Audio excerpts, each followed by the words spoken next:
Welcome to the E-Show with Neil Ravin. With over 1,000 NCAA commitments, the EHL is the proven path to college. Turn it up and learn more about the college placement leader at the Division II and III levels.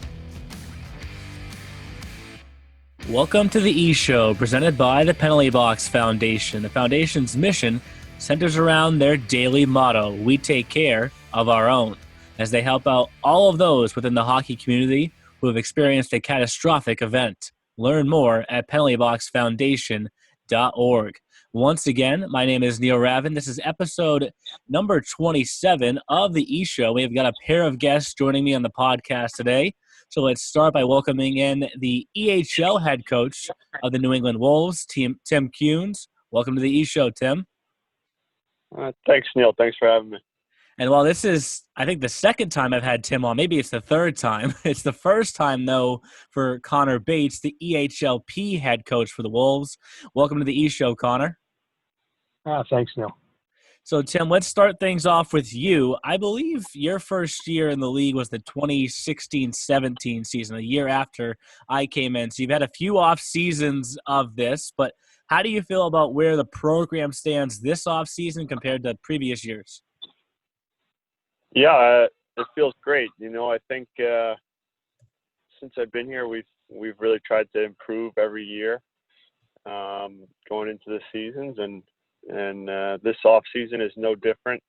You know, just where our team is at now in July. You know, I think we have a good group on paper. So obviously we have a lot of work to do when kids show up, but you know, we're in a good spot, and you know, I think just by judging on our past seasons, that we've gotten better on the ice during those seasons. So we look to take another step next year.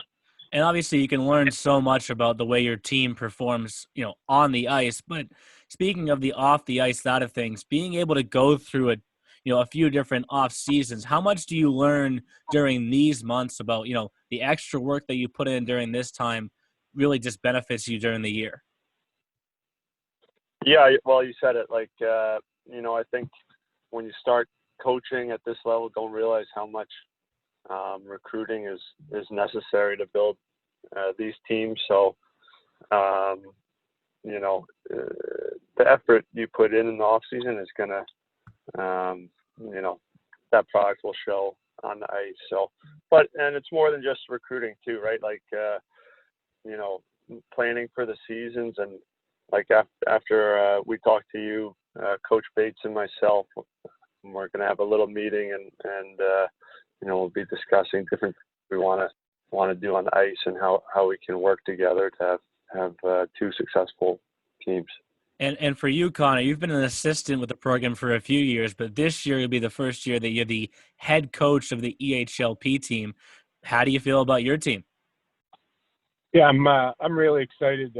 Obviously, everyone's excited to get the season started, but like Coach Kuhn said, I think on paper the premier team should be pretty good. So a lot of work to do, but I'm really excited. And Tim, you guys, you know, for those that don't know, you're one of two programs that have co-owners and co-coaches.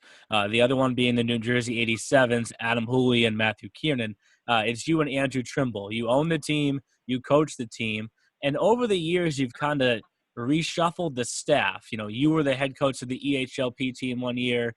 Andrew was, of course, for a couple of years. Now you have Connor as the EHLP head coach. Was this kind of the way you wanted this all to shape out, with Andrew as the GM, you in charge of the EHL, and Connor in charge of the EHLP? You know, I don't think we necessarily had those, you know, that idea when we started 3-4 years ago, but I think we've kind of just got to a point where we can put everyone in a spot where they can work to their strengths, and that's worked out to be the best fit for everyone and for the program. And what I should say for Andrew is, yes, he's the GM, but he's also kind of an assistant for both of you guys. And Connor, you have a pretty good history with our league, and I mentioned you've been an assistant before with the Wolves, now the EHLP head coach. I'm sure you're still going to do stuff with the EHL team. Can you kind of take us back? Was it always a goal of yours to return to New Hampshire and coach in this state?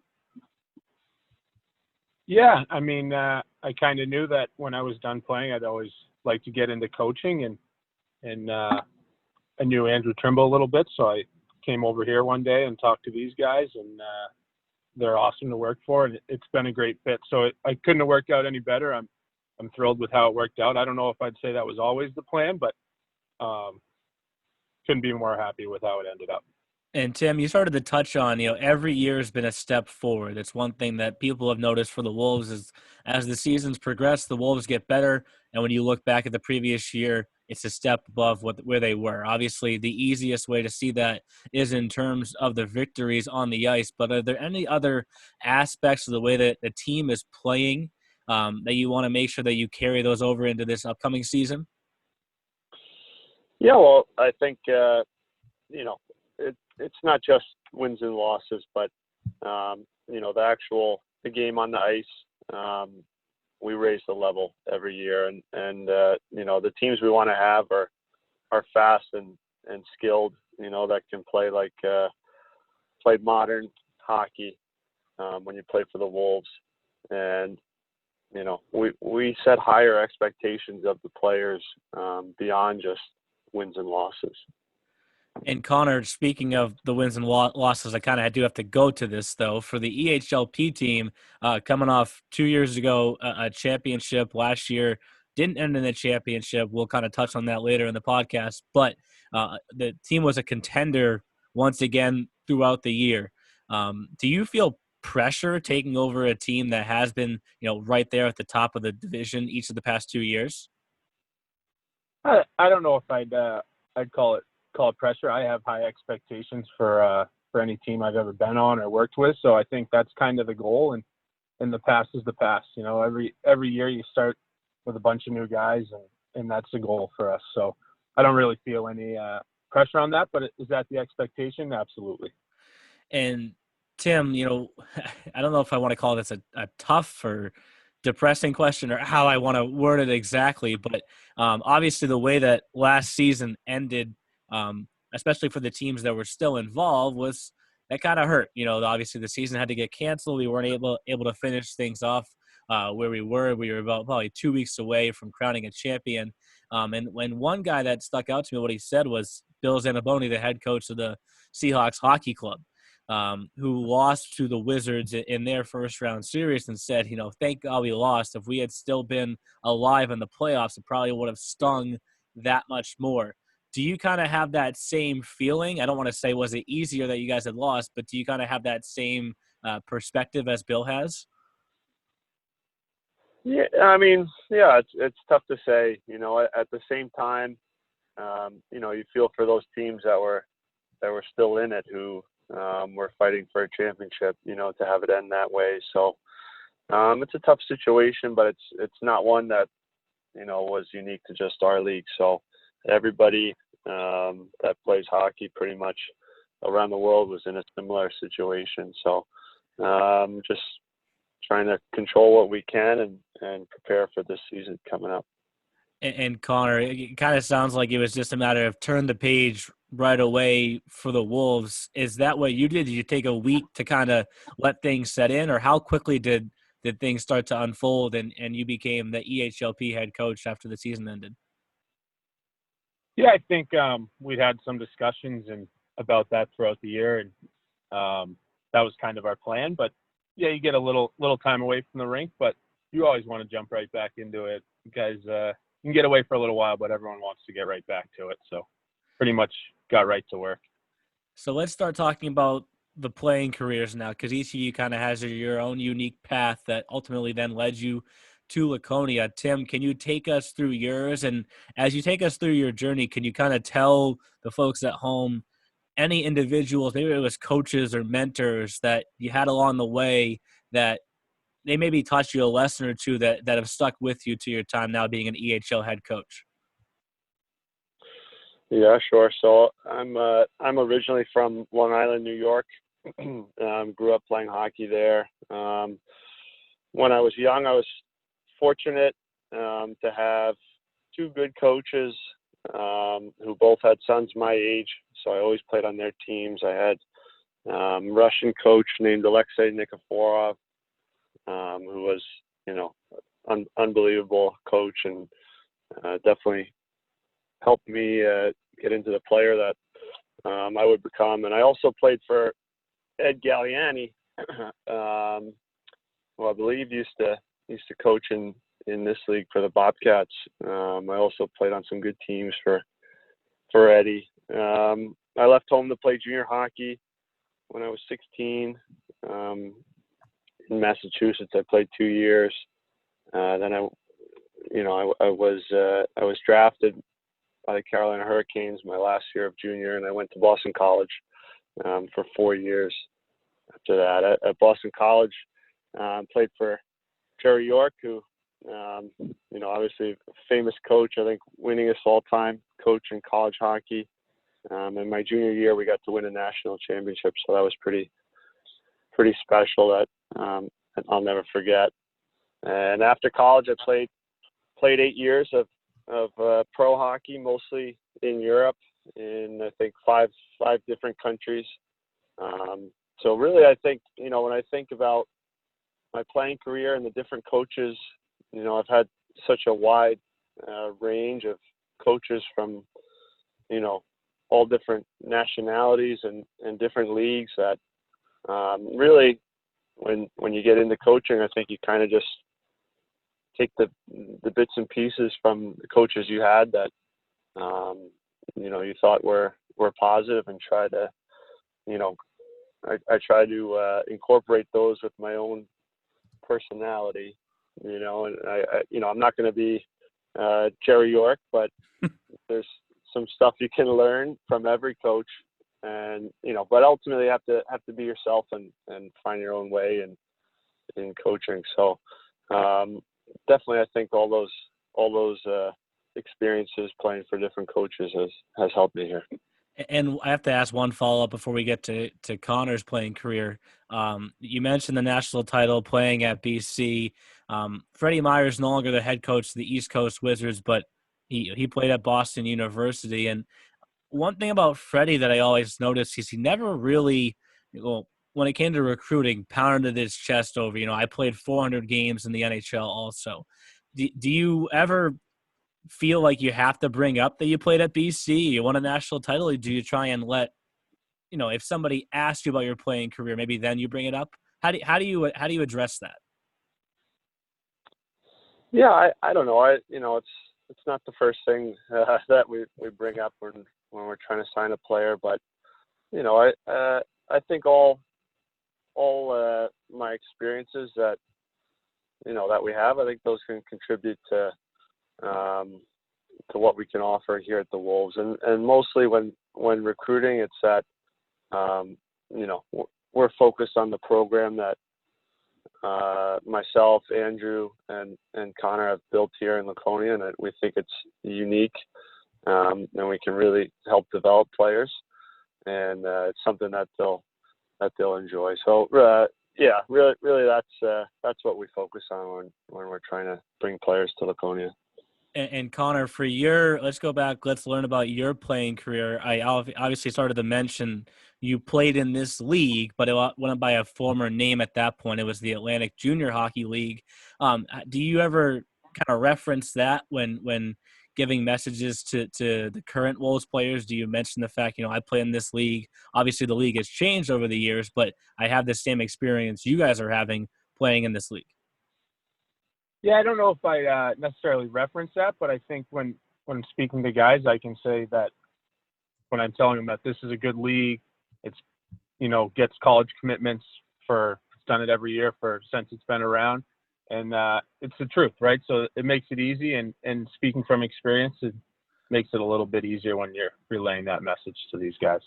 And we touched on the staff, Andrew Trimble, Tim Kunes, and yourself. You're technically, I guess you could say, the closest in age to the players. So do you ever feel like there are times when the players kind of maybe come to you first for things, or do you not notice that at all? Yeah, I think that happens sometimes. I think everyone's got different personalities too, right? So some guys might come to me, some guys might go to Tim, some guys might go to Andrew, but obviously in the past being the assistant, it's easy to talk to the assistant as well. And let's hear it now. Can you kind of take us through your journey through the league and then where it ultimately got you, because it's where a lot of our players have ended up at this school. Yeah, absolutely. So I grew up right in Laconia, played youth hockey in New Hampshire. When I was in high school, I played a couple years of high school, and then I went right to juniors while I was still in high school. There was a different program in Laconia, so I played a few seasons there. That was the Atlantic Junior Hockey League, but then I played for a team down south in the league, and ended up going to University of New England my freshman year. I had a great time there. The hockey was good. It just wasn't the best fit school-wise for me. So I ended up transferring to Johnson & Wales. Played 3 seasons there. Had a blast. Coach Nowak he's a great coach. He's now at UMass Dartmouth, but he was an awesome guy to play for. We had some pretty good teams. And then after that, I kind of thought I was done with hockey, and I got a call to go to camp in Manchester for the Monarchs. Tried that out, and unfortunately didn't make that team, but ended up in the Southern Pro League for a little while. And you mentioned this in there that you started at UNE and then ended up at Johnson & Wales. We've had a number of players that have had to transfer also. Obviously, we do our best as a league to put players, in the best fit for them. Was the transfer process easy? Was it hard? When you look back on it, what do you remember? Yeah, I definitely wouldn't recommend it. It's not a fun thing to be doing, but it was the right decision for me. I think when I tell guys what they're looking when they want to go to school, that they really have to pick somewhere that they love the school, not just the hockey. It has to be a good fit on both ends. So I can kind of speak from experience on that's really important. And now we'll call it more of a fun question for each of you, something that I've asked with every Team of the Week feature so far this offseason. We'll start with Tim, obviously, whether it's through juniors or your years in college or the pro career that you had. There's a number of rinks that you've stepped into. I can only imagine what the grand total is at this point. Is there one or two that really stand out to you that you remember and, you can't wait to get back to those rinks someday?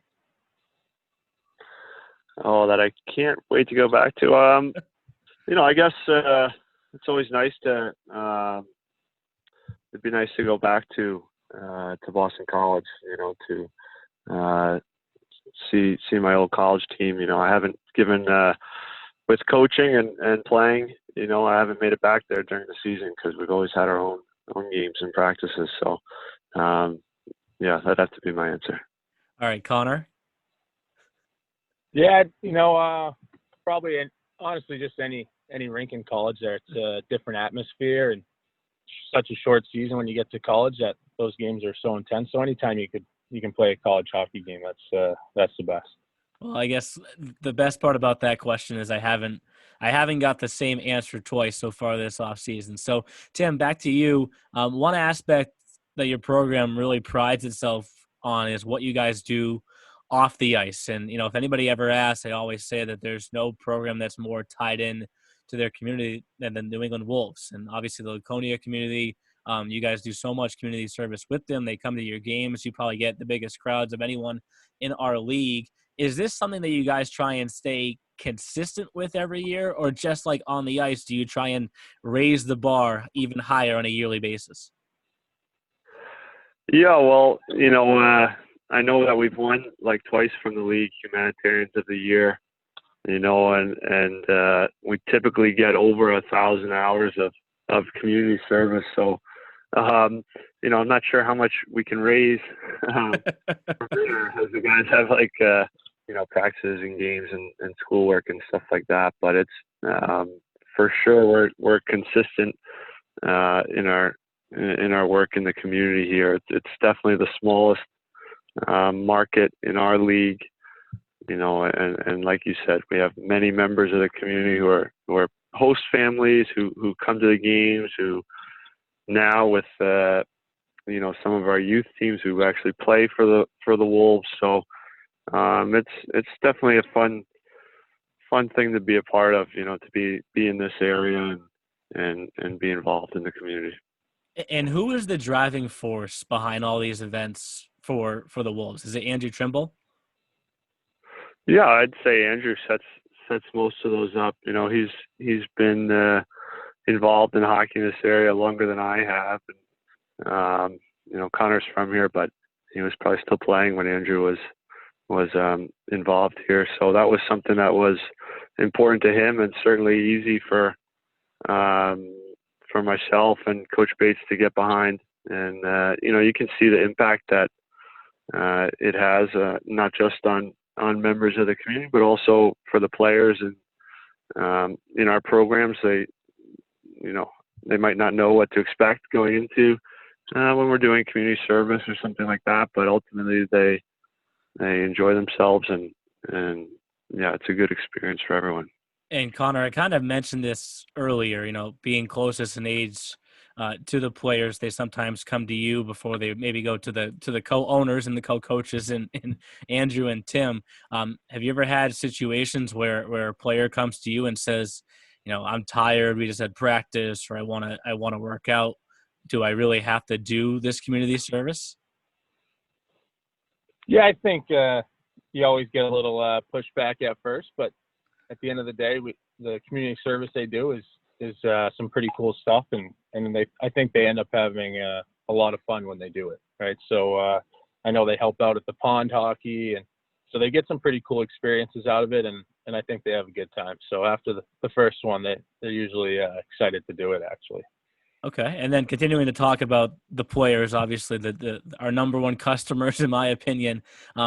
This is a very unique off season, that's for sure. And I don't, if you want to call it the elephant in the room, you know, this COVID-19 virus. I'm going to ask this question to you, Connor. Your program is one of the first teams to come out with a list of, you know, safety precautions that you guys are going to be taking. How important is it to you and the rest of the staff to make sure the players feel safe from the moment they arrive in Laconia this fall, and then especially their parents at home? Yeah, I think that's one of the number one priorities, right? When these kids go away from home, that you want them and then their parents to know that they're safe where they're at. So I think that's very important to us. Obviously, there were some guidelines that we came out with, and I think those will continue to evolve. If we have to do more, we will. But whatever it is, we want the players to feel safe, and we want their parents to know that we're putting them in a position to succeed and also be safe while they're here. And I'm not sure which one of you guys handles the building the most. Maybe it's actually Andrew, so he'd be the one to answer this question. But obviously, you guys are located in a region that, you know, knock on wood, if you will, hasn't had too many cases because you're so far north in New Hampshire. Has it been a struggle to find families that want to welcome in players from all over the country and the world, or have you guys kind of had the same response that you always have had in one of the teams that has the most host families? Well, I think first we can give a shout out to Carrie Mull as our host family coordinator. Carrie has 2 kids who play hockey, and then she also takes three players into her home every year. So she works very hard at you know, setting up and finding new host families. You know, given the year that we're in, it is a little bit tougher this year, but we still do have a great support of our host families, and you know, we have many coming back, and I know that, you know, all the players really enjoy the families they stay at. Obviously, that's just a tough question because I know that there's a number of families for other teams that are just wondering how safe it is to welcome in players from, you know, all across the country, because you just don't know what to expect at the same time. But let's wrap things up with a kind of a goals question for each of you. We'll start with Connor. We've touched on this a few times now. The EHLP, the head coach this upcoming year. Where's the bar set for you? An EHLP title? Yeah, I think you can't set the bar lower than that, right? So they won the championship 2 seasons ago, and they had a pretty good chance last year. They ran into a strong Lumberjacks team, but if you don't set high goals, you got nothing to shoot for. So I think that's the goal coming into training camp. And Tim, for the EHL team? Yeah, for me and our program, we kind of have three goals. So we want to develop players, make them better hockey players, and we want to move them on to college hockey, which is the ultimate goal of this league, and then we want to win. So those three goals: to develop, to move on to college, and then to win some hockey games. So those three are kind of all on the same level for me, and definitely want to win as much as the next coach. And I think we're going to have a really strong team at the EHL level, and we're really looking forward to it. Maybe I could change my answer for the rink to the Merrill Fay Arena because we're really looking forward to getting going here. Well, that's awesome. They're great goals for both teams. And as I mentioned throughout this podcast, the Wolves are a program that does it both on and off the ice. So I want to thank you both for your time. I know that you're now going to go meet with each other to continue prepping for this upcoming season. Good luck with the rest of the off season, and please stay safe and stay healthy. Thanks a lot for having us, Neil. Thank you, Neil. Thanks for listening to The E-Show. Learn more at easternhockeyleague.org and follow us on Facebook, Twitter, Instagram, and YouTube. Also, be sure to subscribe and get notified when next week's podcast is released.